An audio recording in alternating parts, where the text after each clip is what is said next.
to set it to record now. So yeah, welcome. For those of you who I've not met before, I'm Michelle Mook from Pro Development. We're based in York. We're a SME ourselves, based just near the designer outlet off the A64, and we work with all of our clients across Yorkshire and the Humber. That's our sort of area, helping them with anything really people focused, really, and people development. So that's our real passion. We love working with small businesses, helping them really to get the very best out of their talent, their people, so that you retain your really great talent. You've got great productivity and morale. Our sort of real aim is to help make great places to work across our region.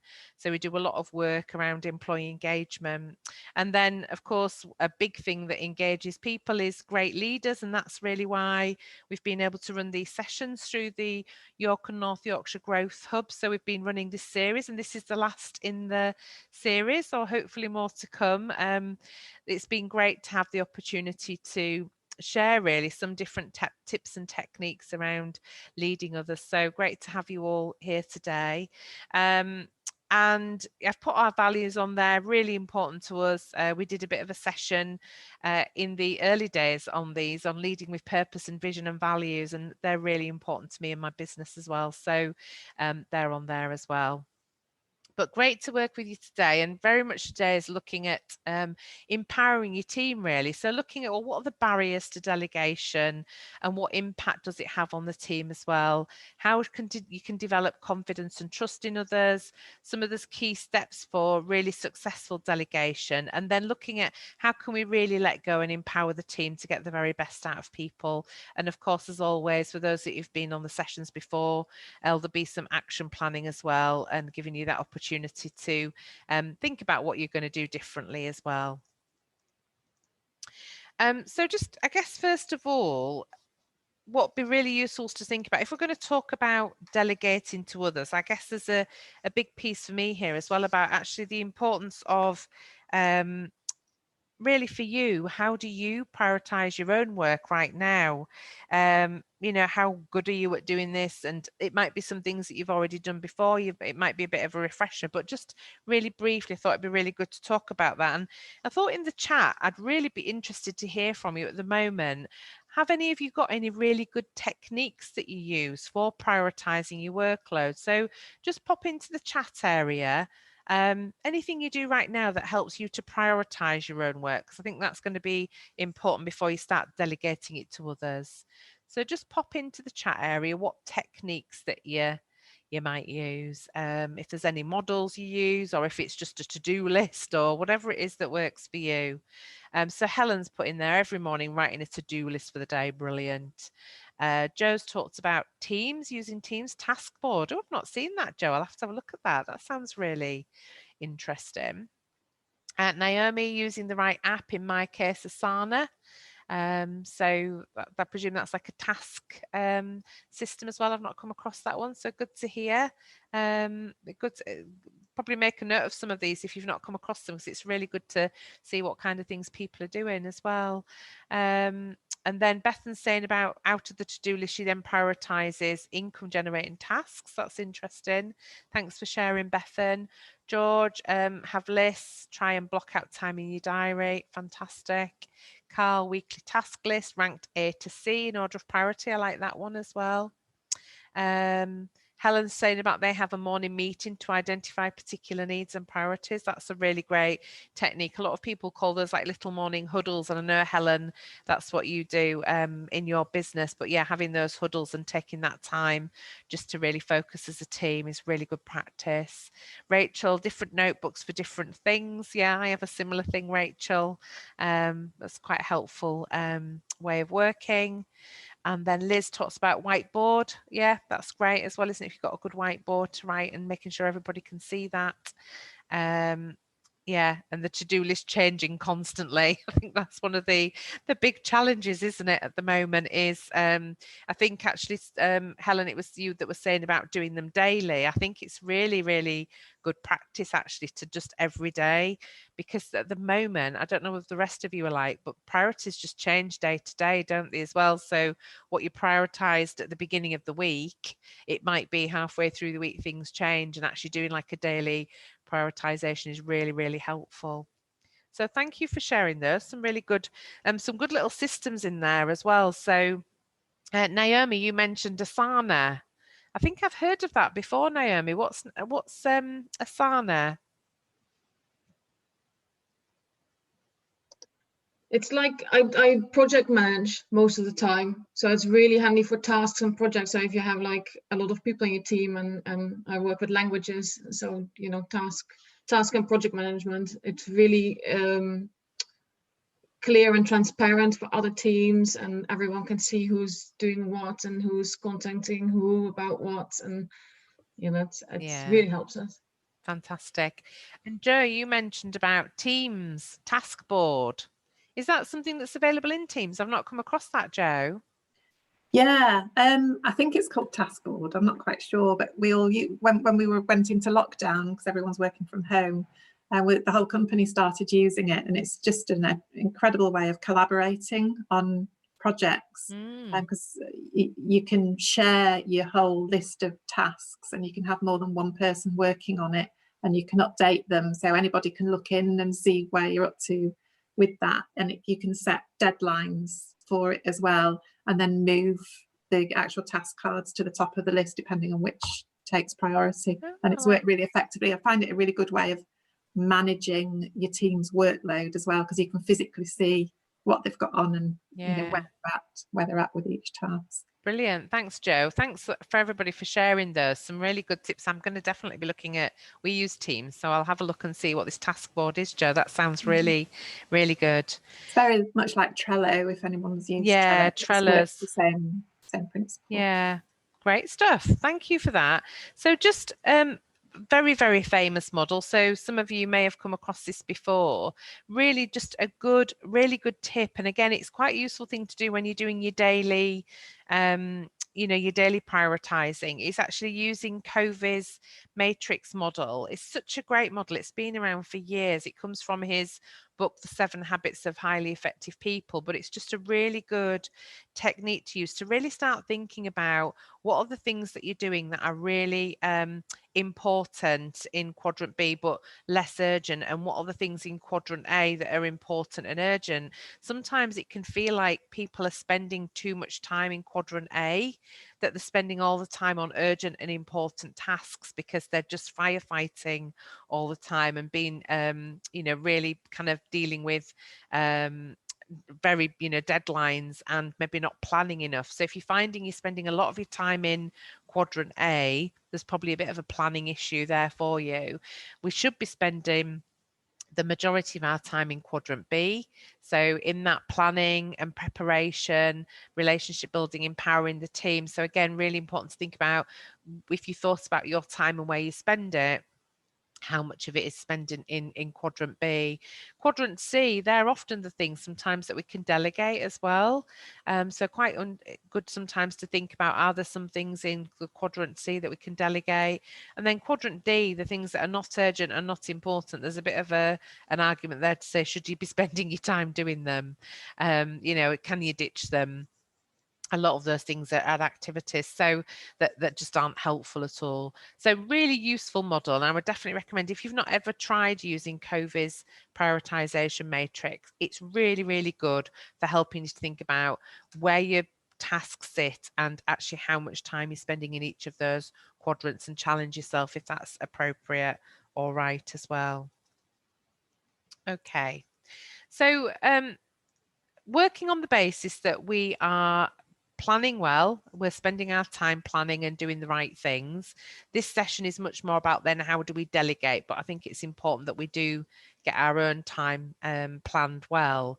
But one of the things that I wanted to just ask you really is just thinking about really how much of a tendency we have for overloading ourselves. So I'm just going to run a little poll. It's completely anonymous, so you can be really honest in it. And I think it would be really good to actually get a very honest response from all of you. How many of you have got a tendency to overload yourself with work probably that should get delegated to other people? So I'm just going to launch the poll. And again, if I can just ask you to add your thoughts into that, it'd be good just to get a feel from the group.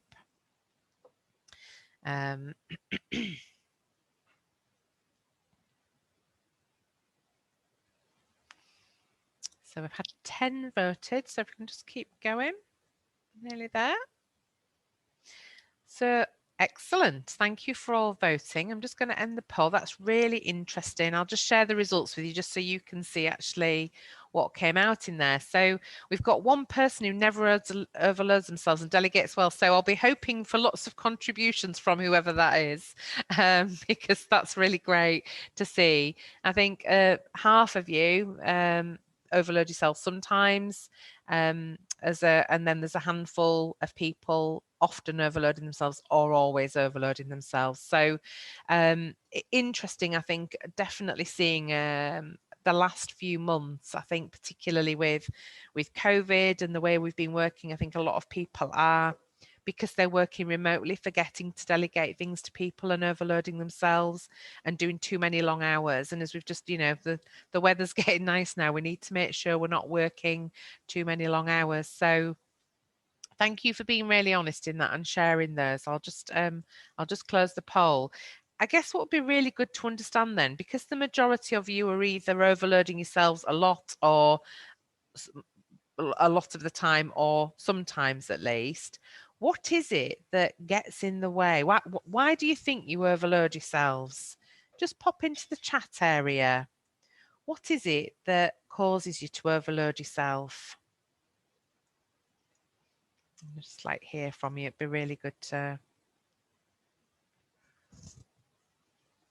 So Rachel's put in a really great point there about not having the time to explain.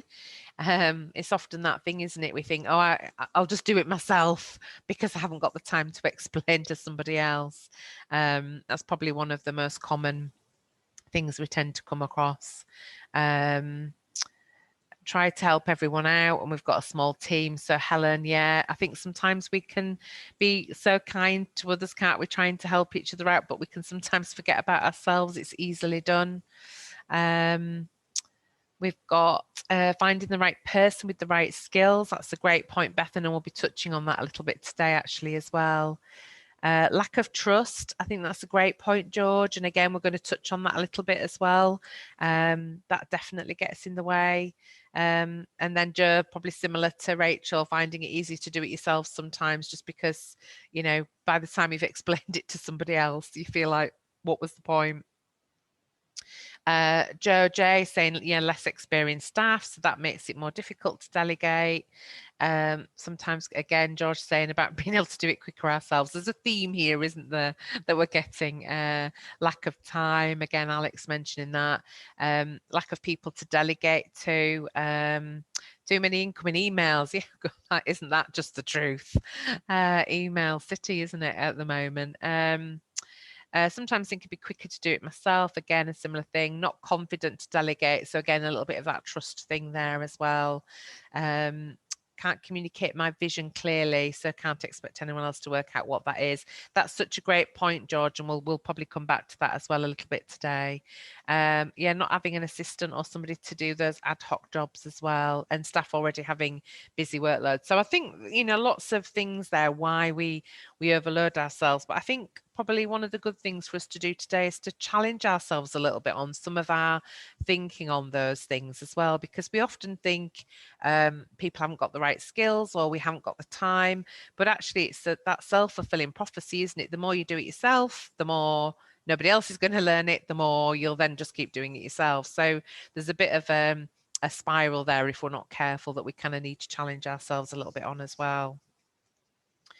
Okay, so one of the things that is definitely a big issue as well that people have is asking for help.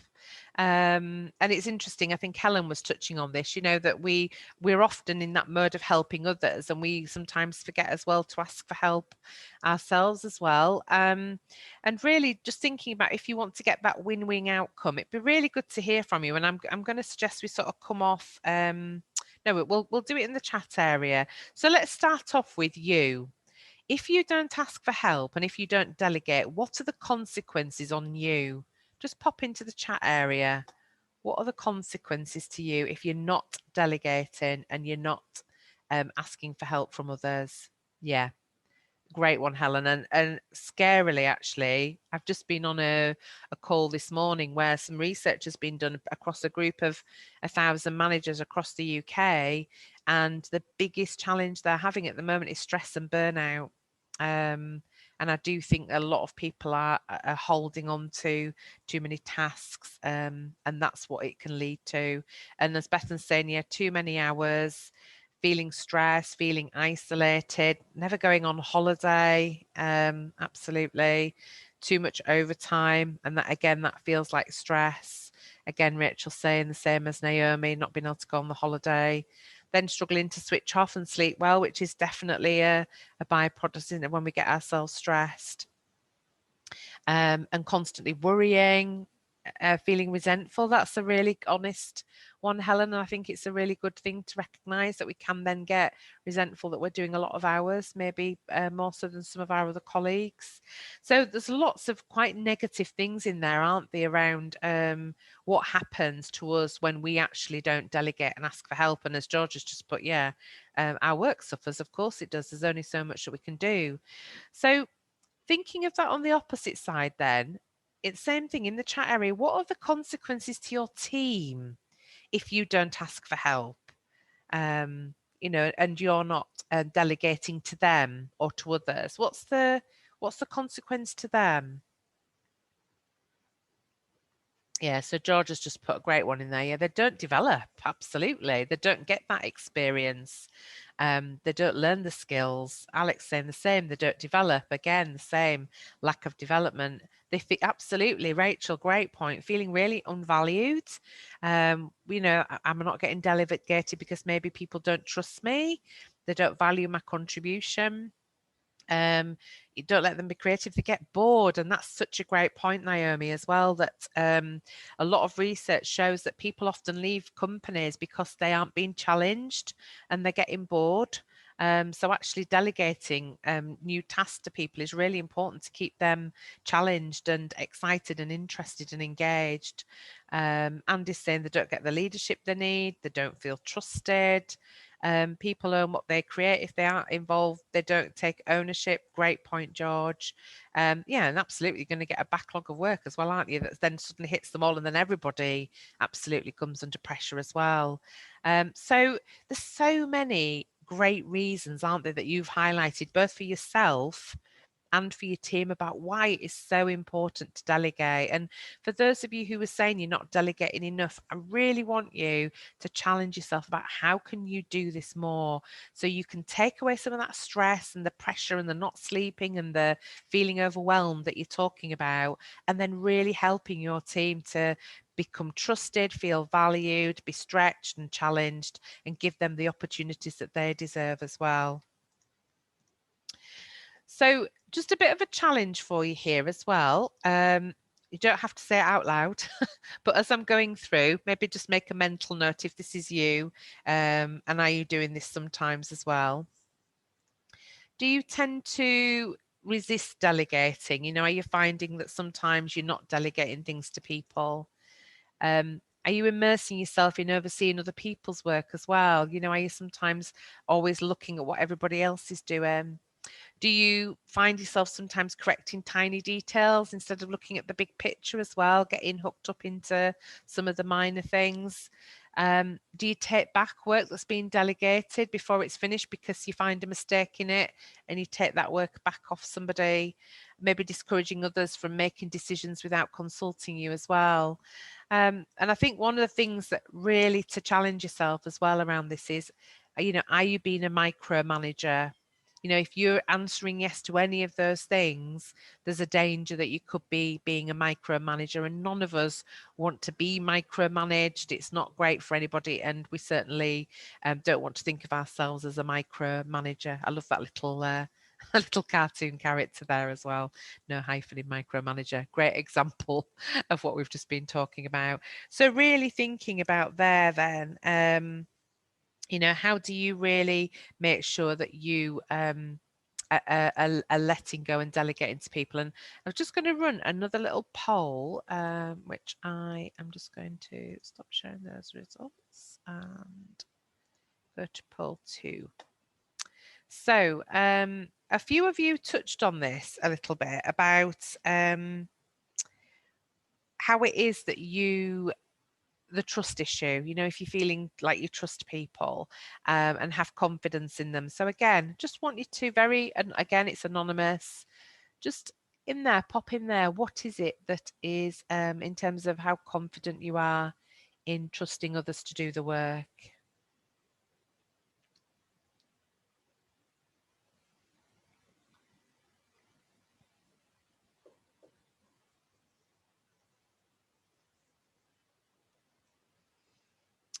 Okay, just one more to vote.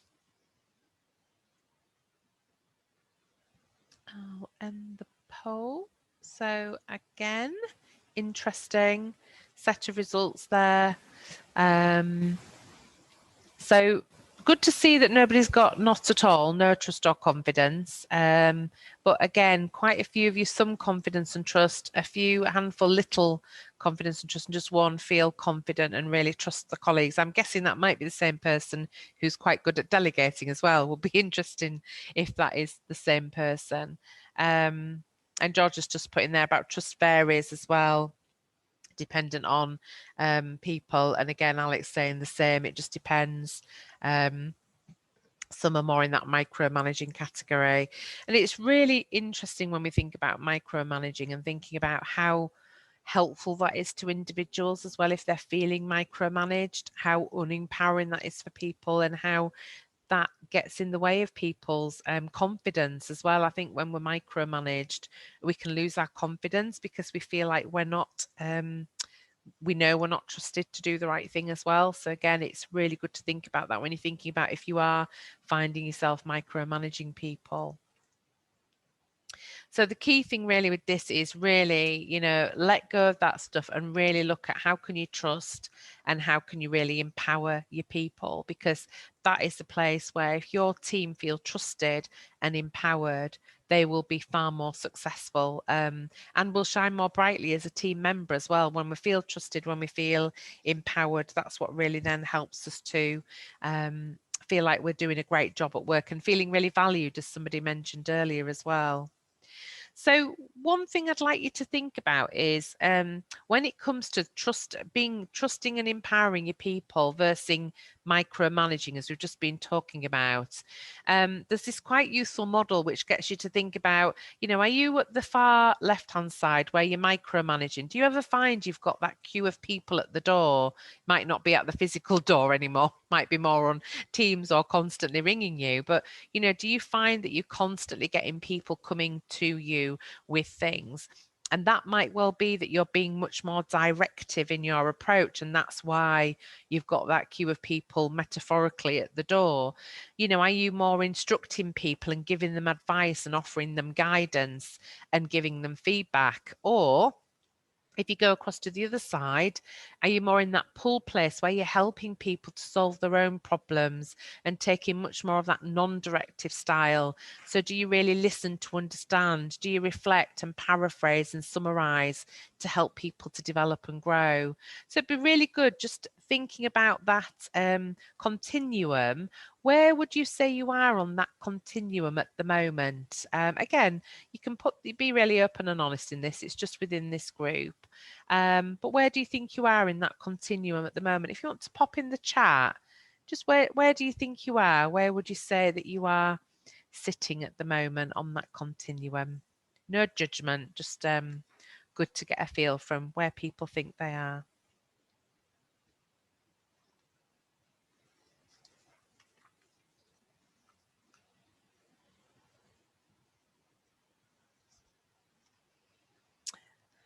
So that's interesting, actually. Rachel saying different places with different people. I think that's really interesting. Trying to get towards making suggestions and being more push. So kind of sitting in that halfway point a little bit. Again, it depends on the person. Yeah, we've got Andy saying definitely in that giving feedback where you are towards the right, but variable, dependent on staff. Carl saying as well. And again, Joe saying a similar thing, depends on who the team member is. And some sort of saying probably being a bit more instructing, with some getting more feedback and suggestions, and giving advice as well, Liz. Yeah, finding it hard to be. So thank you, Liz, for being really honest in there as well. I think that that's where we get our learnings. I always say the more self-aware we are, that's where we get our big learnings as well. Again, Alex saying probably giving advice as well. So one thing that you could do differently from today is really think about how can you move more towards the right of that. So Liz is saying it's, you know, it's challenging, it's hard to be on move towards the right, but it is definitely possible if we focus. And I think one of the things that we're doing a lot of work at the moment with lots of companies is about creating more of this, what they call this coaching culture, which to me is in effect moving more towards that more non-directive style of leadership. So rather than, it's so easy, isn't it, when people come to us with a problem to dive straight in, be really helpful and tell them what they need to do. If somebody comes with a problem, we just give them the answer, we give them advice, we instruct them on what to do. And the more we can challenge ourselves to just stop in our tracks and just think a bit differently. How can I use this as an opportunity to help this person? Can I listen more? Can I reflect a little bit more? Can I share with them? Can I encourage them to come to me with some solutions rather than always bringing the problem? So if you get people coming to you with I've got this problem, I don't know what to do, and then literally leave it with you, what can you do? There's a great article. In fact, I'll pass it on, Alex, for it to get passed around the group afterwards. It's called Who's Got the Monkey? And it's a bit like that monkey. Where does Alex knows, because we've covered this, haven't we, Alex? You know, where does the monkey sit? Because you literally see people coming towards you and they've got all the monkeys on the back, and all they do is to just load them all onto you. And of course, we just take them. Yeah, I'll have that monkey and that monkey. And then we get weighted down by everybody else's monkeys. Keep the monkey on the person's back. Don't take the monkey off them. You know, keep it firmly where it belongs. It might be you have to encourage them, well, why don't you go away? Then just have a little bit more of a think about that and come back with some ideas, or go and have a brainstorm with the team on that and come back with some ideas, or at least let's brainstorm it together, but don't get into that habit of giving them the answers, offering that guidance, making suggestions. Really try and push and start to use more questioning. The more questions you ask, the more likely you are to get people thinking about it themselves as well. So just a little challenge for you there. But I think if you can think about how you can move a little bit more to the right, that will be really helpful for you in thinking about how you can start to move towards trusting and empowering your people and stopping that massive metaphorical queue of people at your door, which can equally feel as stressful as taking all the work on yourself. So how do you build trust and empower people then? What are your thoughts? Again, if you just want to pop them in the chat area, what are your thoughts on how to build trust and empower people? I'll give you a minute to have a think, and then if you just want to pop them into the chat area.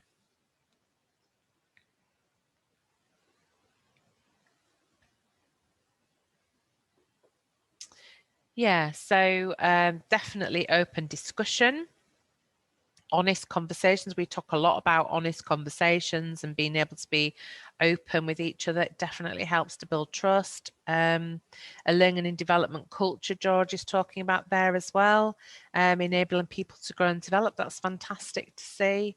Give them a task and then support them. Absolutely. Build up the things they take on from small to large. So yeah, that's about developing them again as a person. That's a great point you've made there, Carl.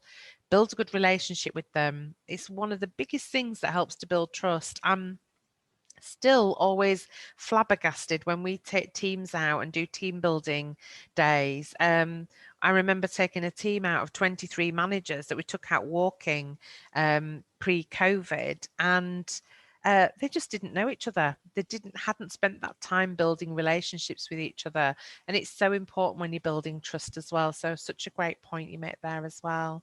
Yeah, again, encourage them to think things through before asking for help. So giving them that. It's interesting, isn't it? When we, when somebody comes to us with a problem and we help them and we give them the answer, in effect, sometimes what we're saying to them is, you need me.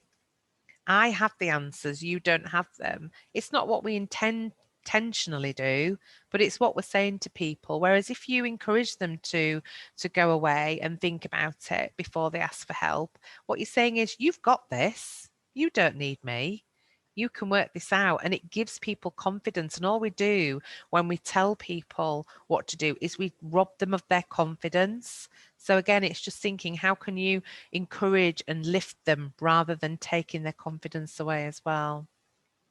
Yeah, as Bethan says, it gives them the chance to prove themselves, doesn't it? Absolutely. It gives them that challenge. They listen to them, asking them, allow them to make mistakes. And that is such a great point, Rachel. Creating that culture where it's not a blame culture is so important. Yeah, just taking that time to say hello, Carl, as you said there as well. Yeah, know how a person works, absolutely. How do they respond well to feedback or criticism, if you want to call it that? But yeah, how do people like feedback? How do they like to receive praise? We always laugh in our team. I like a hoo-ha when I've done something good, but Sue, one of my colleagues, prefers much more quieter feedback. And it is about understanding what works for your different people as well. And that definitely helps to build trust as well. Fantastic. Some great ideas there. Thank you for sharing. So just a little bit of a plug for the Growth Hub, really. If you haven't seen already, all the sessions that we've been running over the last few months are all actually on the Growth Hub website. We did a session on leading with purpose in November. That definitely helps to build trust if you lead with purpose. We did a session about leading authentically and encouraging vulnerability in December. Again, that massively helps to build trust. When we allow ourselves to be vulnerable, it lets other people feel, when we make mistakes, allowing ourselves to be vulnerable about that, so our team know that it's okay and that's to be expected. Communicating with impact, as some of you have been talking about. Again, we did a session in December on that one. Understanding yourself and your emotional intelligence, again, really key for building trust and empowering people. We did in February. Building relationships, as Carl was talking about, making sure we make that time to understand people, as well as George talks about there, understanding our people. Honest conversations are recognizing good work, as we've just touched on as well. We did a session in February on that. And healthy conflict, again, I think that's also really important. That builds trust and empowers people as well. And again, we did a session in January on that one as well. And then this no blame culture that we touched on as well. And then, as some of you said, is helping people to learn from mistakes. Mistakes happen, don't they? It is just a fact of life. None of us are perfect. We might like to think we are, but we're not. So again, just encouraging and letting people know it's normal and it's okay as long as we learn from them. And then make sure we give people the tools, the resources, and that accountability to help them feel really empowered as well. And just touching on that, there's just this little model that I wanted to share with you, which you just might find helpful. Just be thinking about how do you slowly move people into this accountability and kind of along that continuum? Do you go from number one, tell me what the situation is and I'll decide? We're trying to move away from that, really, aren't we? And look into this and tell me the situation, then we'll decide together. Then when you've got people from that, move them on to then tell me the situation and what help you need from me to do it, then we'll decide. Then you can move to, give me your analysis and your recommendations. I'll make the decision and I'll give final approval. But then you can start moving towards, you decide and let me know your decision, but wait for my go ahead. Then you can start moving to decide and let me know your decisions, then go ahead unless you hear from me to the contrary. That's really then starting to move into that really letting go.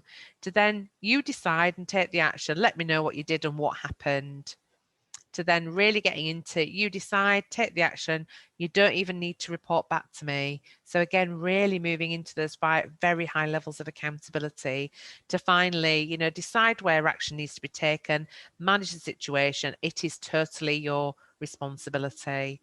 So, you know, how, again, thinking about that continuum that we looked at and thinking about this model, how can you move? And again, you might map each person. You know, some of you have said it depends on the person, but just maybe think about, maybe take that model and think, where are people at the moment? How many people have you got in? Tell me what the situation is and I'll decide.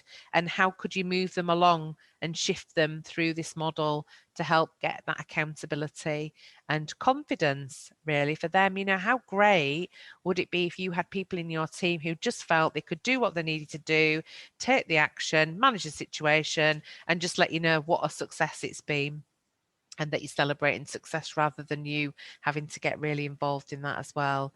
So again, another just a really nice model to think about and consider when you're looking at how you delegate to people.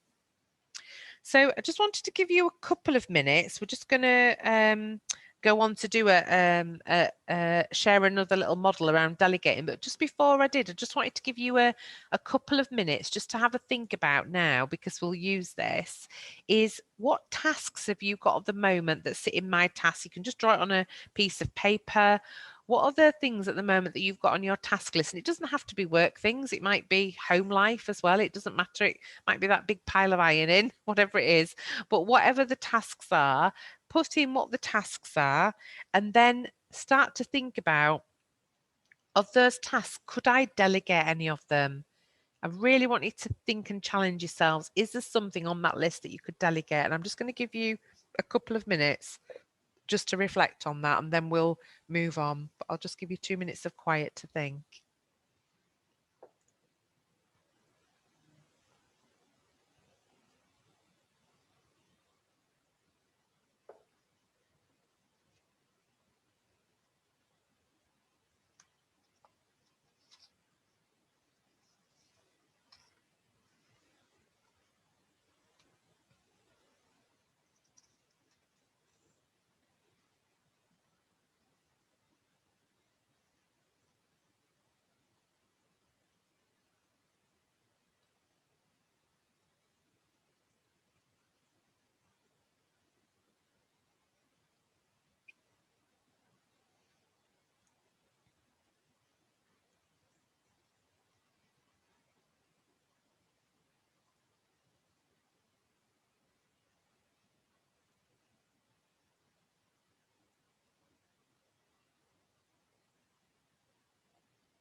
Okay, so has everybody managed to identify a couple of tasks at least? And put your hand up. Has anybody managed to identify tasks that they could delegate? When you're looking at your list of tasks. Oh, Rachel, brilliant, has got, yeah, Helen has managed to. Alex has looked and found something. George too. Anybody else got Liz? Very reluctant hand up there, Liz, but it was a hand up all the same. I'm taking it. Great stuff. So if you haven't managed to identify anything yet that you could delegate, really challenge yourself. Is there something on that list that you could be pushing out to somebody else? You know, even if it's a job at home or something, but is there something that you could delegate? I always like delegating the ones at home. I always think those are nice ones to delegate. I'm getting quite good at that with my boys, Rachel. You'll be really impressed. So really thinking about those things. And what I want you to do is, as we go through this next model that I'm going to share with you, I want you to think about that task and think about the questions that I'm going to ask you, because it might help you then when you come to delegate it, which is what I'm going to encourage you to do after the session. So I'll tell you what, we'll come back to that one. So I'm going to just share with you some top tips then for delegating, and I'll give you a bit of time just to think about each one as we go through them. So first of all, be specific and really define the task. So really think about, when you're setting out that task, really clear. And I think it was something that George might have mentioned earlier, that sometimes it can be really hard to communicate that task, to really think about that, but really spend the time. Where most issues go wrong with delegation is when the task isn't clearly defined, where you've not spent that time. You need to think and plan that before you communicate it to the individual. I always think a really good thing to have in your head when you're delegating something is, what would good look like? You know, really thinking, if they'd achieved this, what would good look like at the end? And I would really encourage you to think, if you ever find yourself thinking, that is not what I asked for, why have they done like that, why is it come back in that way, that isn't what I wanted, is look in the mirror, because it's probably that you didn't spend the time defining the task at the start, and you didn't make clear what good looks like. It's scary what you might have in your head and what the other person has in their head. So keep checking as well what that task looks like to them. Get them to tell you what they're hearing. It's such a good technique to use. You know, tell me when you've specified the task, what are you hearing? Tell me about what you're thinking. You know, really try and get into people's heads. It'll really help you. The next thing then is really select the individual or the team. You know, think about, who would this be a good opportunity for? Who's got the right skills for this? You know, again, when you're at home, who's got the most time? I've got a son at home at the moment with his leg in a pot.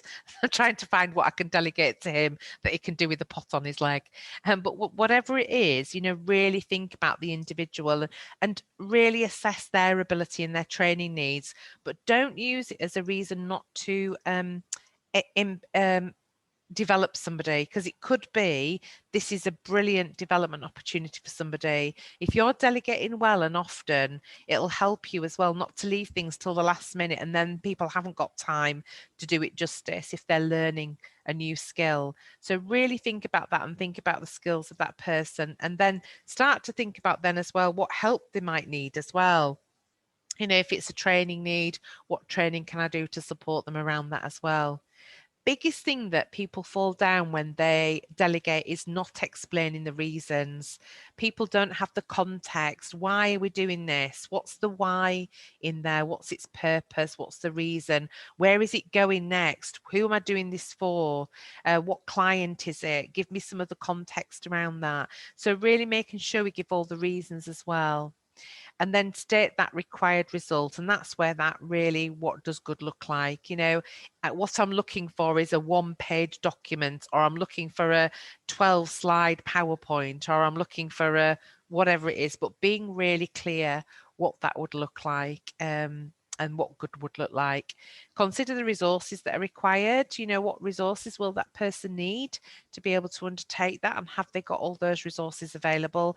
And most importantly, and this is a big thing that people forget to do, is agree a deadline. Make sure that person is really clear when it needs to be done by, and make sure that you give plenty of time and a little bit of space for, you know, if there needs to be some adjustments to it as well. And then finally, that support and communication is so important, is agree that with the individual. What do you need? You know, if you're going to get better at delegating, what do you need to reassure you? You know, do you want a weekly update, a daily update, a monthly update, depending on the task? What is it you want in that update? Do you need an update? You know, can you really trust and empower that person? But agree together what the communication plan's going to be, so the individual knows what it is that you're going to need to reassure you around that task. And then please, whatever you do, don't forget to feedback on the results as well, whether that's really positive because that person's done an amazing job. And again, if you haven't seen it, the honest conversation session that we covered earlier this year has got a really great model for sharing positive feedback as well as developmental feedback as well. So make sure you feedback to people what was great so that they know and they can do that again, and be really specific with that. Don't just do great job, thank you for doing that, well done, because you've already moved on to something else. Sit somebody down and let them know specifically what they did that made such a difference, what it is that contributed to that so much. And then if there is developmental feedback there, again, really be specific. What I'm looking for is more of this, or I need you to consider that, and then make a plan. What can we help you to develop in that? The more you do that, the more it is you're going to develop those skills in people so that they can go on to start taking more and more responsibility from you as well. So great little model. I love this one. I think it really does. If ever you look back and you think about a delegation that's gone wrong, it's probably one of those bits was missing. Helen's nodding. Yeah, I've been there. So really think about, are you covering all those things? Have it handy, keep it near you. Alex will be circulating a copy of the slides afterwards to everybody. So, just have that handy, and just keep using it whenever you're delegating to people. So a bit of a whistle-stop tour of delegation, but hopefully some little hints and tips in there. But it'd be really good to hear from you. And if you want to come off mute, happy to give you a few minutes as well if you need it. But what is it you're going to do with that? What have you taken from that, and what you're going to do differently? If you want to reflect, that's fine. But if anybody wants to share, that's lovely. Anybody had any sort of light bulb moments or a ha-ha moments, or I'm gonna definitely do something moments?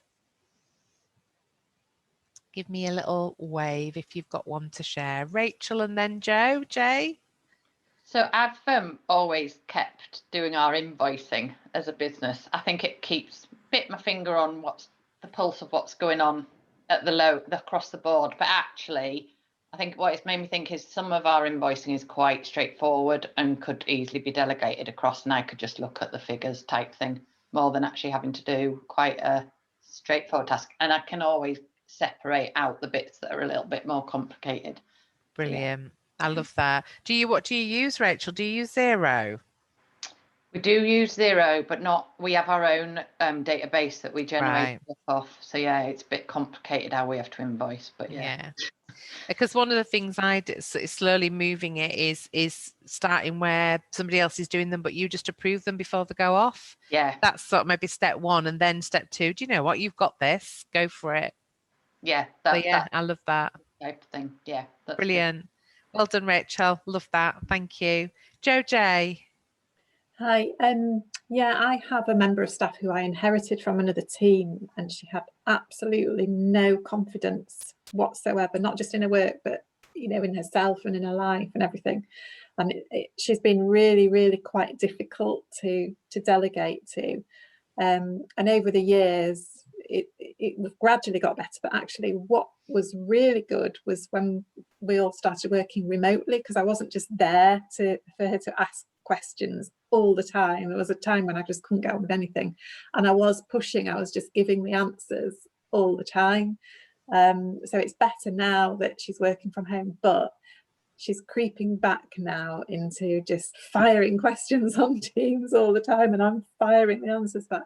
So I'm definitely going to be more of that pull person and coaching and challenge, with questions, and make her start thinking and finding the solutions. So that's the real big takeaway that I'll be taking from this. Brilliant. Yeah, that's great to hear, Joe, and it'll make such a difference to her confidence as well, because sometimes a lot of the reason I've found in my years of doing this, that people ask questions not because they don't know, just because they lack confidence and belief, that self-belief. And of course, all we do when we answer it is we're just almost saying, you absolutely shouldn't have self-belief. Whereas if we push into, you know what, I think I think if you go away and think about this, I think you'll come up with the right answer. So finding something that's going to work for them, but probably having that honest conversation, Joe, as well, about why you're doing it. Your intention is about building her confidence because you've got that belief in her that she's got this, you can do that kind of, I've seen this over the last few months, you've really been doing this brilliantly. That's really good advice. That's good to know. Yeah, I'll do that. Thank Brilliant. you. Thanks, Jo. Somebody's just saying they have to leave now, but that's all right, no problem. Anybody else had any other sort of little insights or learns? Carl, and then Liz?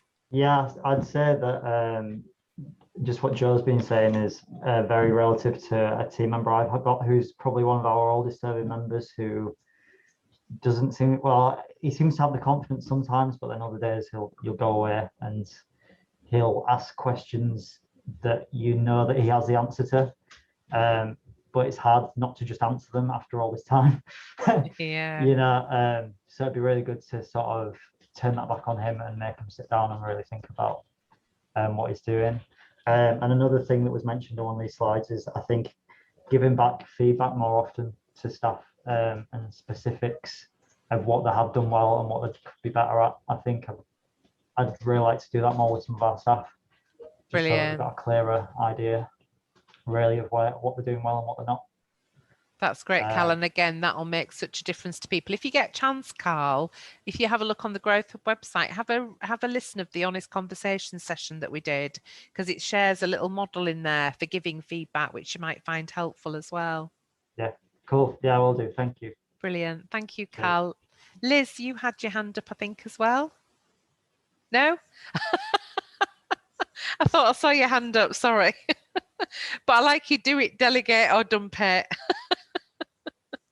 I think especially that D stuff, isn't it, that's in that category D. I think, if it's sitting on that time management in that prioritization matrix in category D is definitely for dump, Liz. I like that. Get rid of it for sure. George is just sharing a reflection there. Yeah, lacking confidence, didn't really know what I was doing. And left me in the deep end. It's the best thing to happen. Yeah, it's interesting actually, isn't it? Sometimes when we're thrown in at the deep end, I think again it's about knowing your people, isn't it, and understanding them. And you don't want to lose people because you throw them in too much. But I think sometimes actually people have often got the stuff there themselves. We just need to give them that opportunity. So I think that's a great comment to make there as well, George. Thank you. So just before you leave, just a little poll for some feedback, which the LEP would really value. So I'm just launching that. So if you can just let us know a bit about how you found the webinar, what changes, if any, you might make, and if you might want to attend other ones in the future as well. That'd be great to know. I'll just let you all fill that. Okay, just a couple more of you to fill that out. Okay. So thank you all very much. Just a little reminder, and again, this is in the slides, so you don't need to read it all now, but we're really proud to have just secured some funding as well across York, North Yorkshire and the East Riding. So there's 40% funding now towards a lot of training and development that we do. So that's, if anybody's interested, all my details are on the slide pack, so just let us know. We're here to help in whatever way we can. But thank you all so much for your contributions. I hope you found that helpful, and you've got a few little actions to take away, and I will hopefully look forward to seeing you again at future events. But thank you all so much. I'll hang around. I'm just going to stop recording, and then I'll hang around if anybody wants to